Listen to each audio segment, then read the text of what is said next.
Kalau kau tengok memang nowadays orang macam tu. Kalau kau tengok kat China kan, dorang memang 100% live. Live tu. Kalau Betul. kalau lagi kau jual barang kan, memang kena buat live lah. Itu Faham. bundle lah aku tengok, wish best lah dia punya market. Cumanya it's up to you lah. Kau ada passion. Keras tak keras. Keras tak. Dia boleh buat duit, tapi tengok kau boleh sustain ke tak lah, macam tu lah. Aku sebagai side hustle ni okey lah. Ya. Sekadar Dia lepas-lepas side hustle ni macam ada tak ada. Betul. Tapi of course lah. Kita harap ada lah, of course. Sebab transaksi kita kat dunia ni mesti duit. Betul. Mesti duit.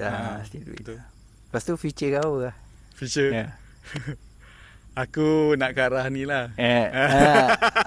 Itulah. Nanti kita bincang nanti. Mungkin part 2, part 3. Boleh. Sebab tak jalan lagi kan. Tak jalan lagi. Tak tahu. Okay, faham. Okay.